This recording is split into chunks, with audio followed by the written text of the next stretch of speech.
lon Jing sarong kawan Hashwa baun kelon Durblay bla thao dak sian Penyeng pentadura Ringkat hukum Barok maneyaka Ikun rakyat jong Lapa panya lumlang Hakmat jong kadur blay ban pen kentang Dur blay ladak penye Jing tha kayai mentang Jing sawa ka jing put Kadak shena Paroki kenjaben Paroki kenjaben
Kriyu sim kadai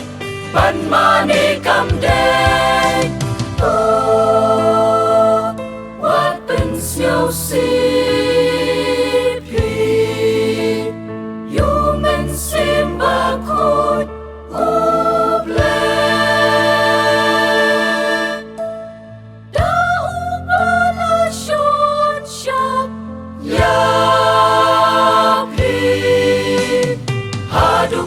Kasih kajeng silspa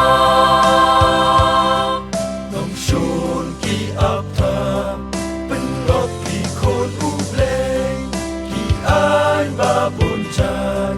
Man kring syaka perteng Ki bayay neskem Kita kinyo lai tim Man klayu Jesu Haplen ya la jing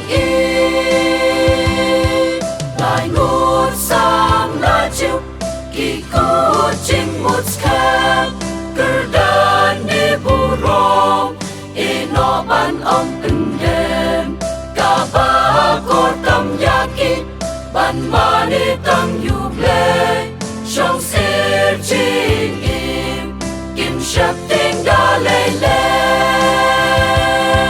Adin jing pensawa Barok krup dem Ten reiki nilai ngutriang kien skem Kin mani tang yublay Ublay uba shisha Kin syakri tang yau Baro shilta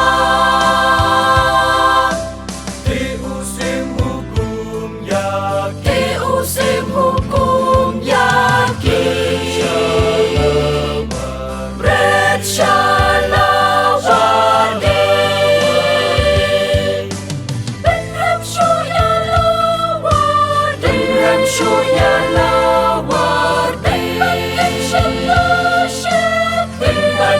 Shakti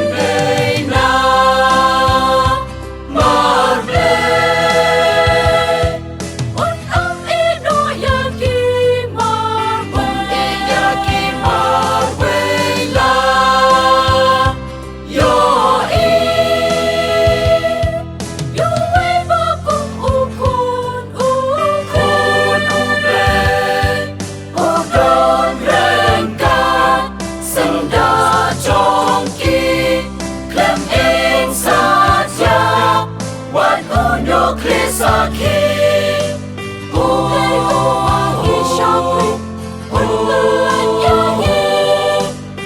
Nalawa ding jing tenjuk Hublay ngin IT Shidrak Misha Pat aben nego Lakon no yaki bani Nakalawa di Shidrak Misha Pat aben nego Met jong kinyo klero di Om dan dak jing hang ta usapla long bala kerku yoble bala belai yang kita gibasnya mani tang ya uble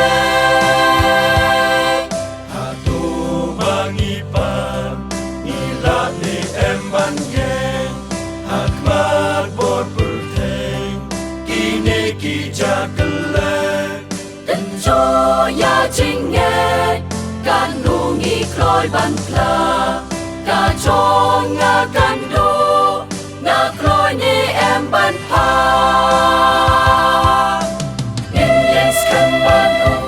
yes Indians come ban hu hap in ki chi ya le shakat mangin tu shakat ma Uwat hapeng ki jing Project